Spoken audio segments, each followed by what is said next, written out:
तो इस एपिसोड की शुरुआत वहीं से होती है जहां से पिछला एपिसोड खत्म हुआ था। हमारा मेन कैरेक्टर और टीचर सॉन्ग वो लोग आपस में मामला डिस्कस कर रहे थे। हमारा मेन कैरेक्टर कहते हैं कि जो लाशें यहाँ पे थी भाई, दोनों स्टूडेंट की जिनकी मौत यहाँ पर हुई थी, आपने चेक तो किया ही होगा, तो आपका तो कुछ ना कुछ तो आइडिया लगा ही होगा। ये भी कहते हैं उनके डेड बॉडी से एनर्जी महसूस हो रही थी, जो एनर्जी ना भूतों से महसूस होती है। ईश्वर ने मारा होगा तो किसी भूत ने यहाँ पे मारा होगा।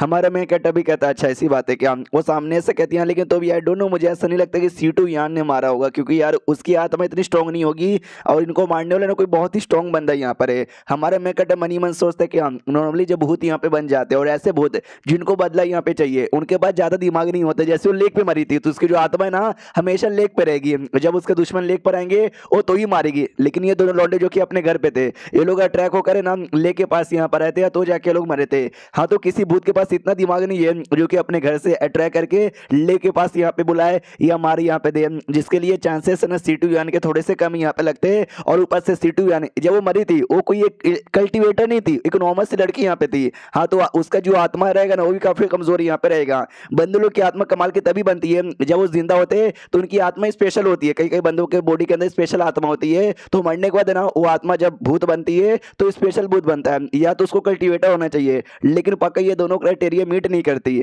जो सुंदर टीचर भी कहती है यस, मुझे ऐसा लगता है कि सीटू यान के बस नाम लग रहा है, उसके आड़े में नाम ये सारा कांड कोई और यहाँ पे किया जा रहा है, या तो हो सकता है कोई डेमोनिक कल्टीवेटर भी हो सकता है। जो सुनता हमारा मेकेटर भी कहता हाँ, डेमोनिक कल्टीवेटर के भी चांसेस है। मैंने सुना है बहुत सारे ऐसे डेमोनिक कल्टीवेटर होते हैं जो कि बंदे लोग को मार के या मरे हुए बंदे लोग का जो आत्मा है ना वो आत्मा यूज करते हैं और उनके द्वारा कांड करवाते। तो हो सकता है सीटू वन की आत्मा यूज किया जा रहा होगा ये सारा कांड यहाँ पे करवाने के लिए। उसका जो हमारा मेन कटर है ना वो पूरी कहानी बताता है लीजू के बारे में कि भाई लीजू के साथ और सीटू यान के साथ क्या क्या रिलेशनशिप था, इस टीचर को भी आइडिया नहीं है। हाँ, तो वो भी बताता है। साथ ही में जो 4 बच्चे थे, 2 बच्चे मर चुके हैं लेकिन 2 बच्चे, एक का नाम चेन और दूसरे का नाम यान शायो, वो दोनों अभी भी जिंदा है, उनके बारे में बताता है। तो ये भी कहता है यानी अगला टारगेट ये दोनों हो सकते हैं। टेंशन मत लो यार, मैं इन दोनों के पास भी यहाँ पे जाऊंगी और देखूंगी जिंदा है या मर यहाँ पे गए। अब धीरे धीरे हमको कन्फ्यूजियन सेट के बारे में भी बताया जाता है कि पूरे दुनिया में जो 9 सबसे कमाल के सेट है ना उसमें 2 कन्फ्यूजन के सेट यहाँ पे आते हैं। एक का नाम है ना जेंगलोंग सेट यहाँ पर है,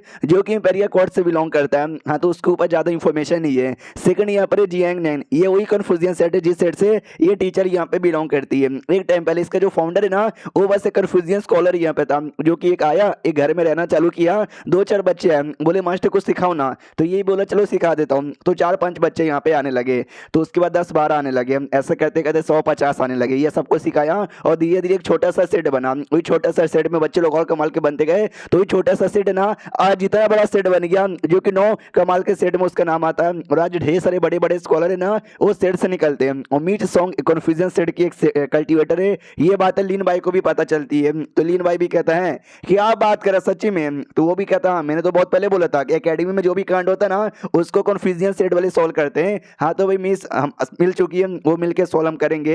तो ये भी कहता चलो यार कन्फ्यूजन सेट की है बड़ी बड़ी है। ओह माय गॉड यार, अरे हाय मजा ही आ गया यार। हमारा मेक कटे भी कहता है तू लाइन मारने के बारे में सोच रहा है ना, तो रहने दे भाई, उनके हाथों में एक स्केल है जो कि हमारी तलवार से भी ज्यादा स्ट्रॉन्ग है, काट के रख देगी। तो ये भी कहता है या उसके बाद है ना ये खबर मिलती है जो चेन नाम का लड़का था ना उसकी भी मौत हो चुकी है। ये भी 4 बुरे लोगों में से एक आता था।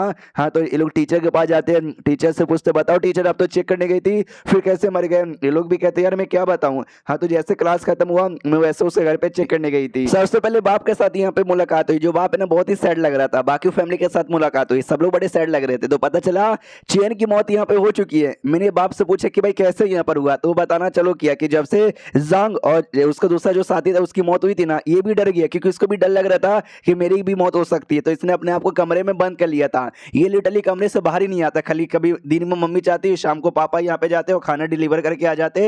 हाँ, बस इतना ही, और वो किसी से मिलता भी नहीं था। तो एक दिन ऐसे ही जो बाप है ना वो खाना डिलीवर करने के लिए जा रहा था, तो इसको अपनी बीबी दिखाई दी, यानी बच्चे की माँ जो खाना लेके जा रही है। तो इसको डाउट आया कि अरे यार मेरी बीबी मेरे कमरे में थी। उसने बोला कि अब खाना ले जाके दे दो, तो मैं खाना ले जाने आया, बीबी पहले से जा चुकी है, चलो जा चुके तो बढ़िया है। तो अपने कमरे में बाप लौट आया, जैसे अपने कमरे में वापस लौटा बीबी है ना कमरे में सो रही थी और कहती है अच्छा अपने बेटे को खाना पहुंचा दिया। अब ये चौंक जाता है कि अरे यार एक औरत कमरे में खाना पहुंचा दी थी, वो भी मेरी बीबी थी, और एक मेरी बीबी जो कि यहाँ पे लेटी है ये वाली रियल है, तो कमरे में कौन गई थी। तो घबराहट के मारे ना ये कमरे में चेक करने जाता बेटे के, उतने में लेट हो चुका था।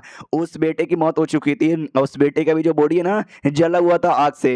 हाँ, तो जैसे मैंने डेड बॉडी भी चेक की वैसे भी भूत भूतों वाला जो एनर्जी होता है ना, इन एनर्जी वो यहाँ पे महसूस हुआ। तो यही बात है, जो बातें हमारा मेन कैरेक्टर सुनता है तो समझ जाता है कि जो रियल माँ थी ना वो तो कमरे में सो रही थी, और जो दूसरी वाली गई थी ना, दूसरी वाली ने उसकी माँ का रूप यहाँ पे लिया था। यानी ऐसा भूत जो कि दूसरे इंसान का भी रूप ले सकता है। ऐसा तो काफी कम ही भूत होते होंगे जो सुनते लीन भाई कहता है, कम ही होते होंगे, लेकिन होता है, ऐसे भूत होते हैं जो कि दूसरे इंसान लोग का ना रूप यहाँ पे ले सकते हैं। हमारे में कहता है भूत ही कुछ और बताओ ना यार, जैसे कोई भूत स्पेशल भूत या कोई स्पेशल डेमोन या कोई ऐसा स्पेशल क्लैन के लोग जो कि किसी और को रूप लेने में बड़े चैंपियन है, तो शायद हमको आइडिया लग जाए। ऐसा कुछ मालूम है क्या तुमको?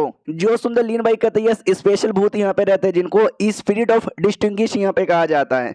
तो ये भी कहती है, मैंने भी सुना है ऐसे भूतों के बारे में जो लोग स्पेशली दूसरों का रूप लेने के लिए बहुत ही ज्यादा फेमस और बहुत ही ज्यादा स्पेशल यहाँ पे रहते हैं। लेकिन उसके दिमाग में एक डाउट आता है कि लेकिन सीटू यान जो वो भूत बनेगी तो एक नॉर्मल सी भूत बनेगी, क्योंकि वो भी एकदम नॉर्मल सी लड़की यहाँ पे थी। ऐसी वाली भूत बनने के चांसेस उसके एकदम ना के बराबर है, यानी कोई और ही यहाँ पर होगा। लेकिन कोई और होगा तो वो लोग उसी बंदे को काय को मारे जा रहे हैं जो बंदे सीटू यान को परेशानी यहाँ पे करते थे। यार देखा जाए तो अभी भी मामला बहुत बोले तो बहुत ही ज्यादा गड़बड़ है, बहुत सारे डाउट यहाँ पर है। जो अपना लीन भाई था ना वो पूरे एटीट्यूड में यहाँ पे आता है और कहता है मैडम टेंशन मत लो, हम जो शिव माउंटेन के डिसाइपल यहाँ पर है ना, भूत डेमोनिक कल्टीवेटर यू ऐसा चुटकी बजा कर ना मामला सॉल्व कर लेते हैं, टेंशन यहाँ पे मत लो। अब आते भाई कुछ समय बाद दोनों घर में बैठे हुए थे, हमारा मेकट तो आराम से चाय पिए जा रहा है एंजॉय करते करते। लीन भाई की फटी हुई है, वो कहता भाई तू आराम से चाय एंजॉय कर रहा है, अबे कोई सोल्यूशन बता कि मामले को सॉल्व कैसे करे, उस भूत को कैसे पकड़े।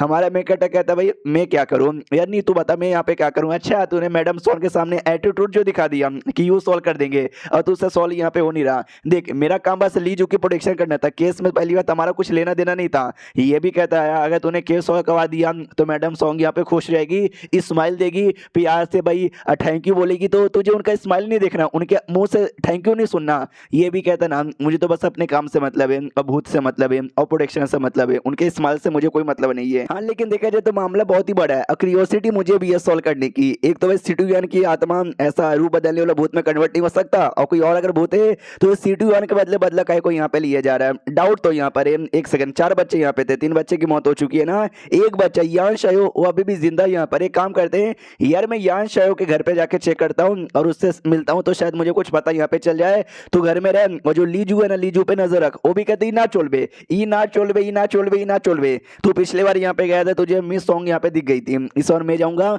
इस बार देखना मुझे वो दिख जाएगी। हे। हमारा मैं कहता है मेरे पास ना एक कमाल का आर्टिफैक्ट है जिसके द्वारा जो भी भूत लोग या फिर जो भी है ना भाई ऐसा डेमोन, मैं उनको एक्सपोज कर सकता हूँ। तेरे पास है क्या?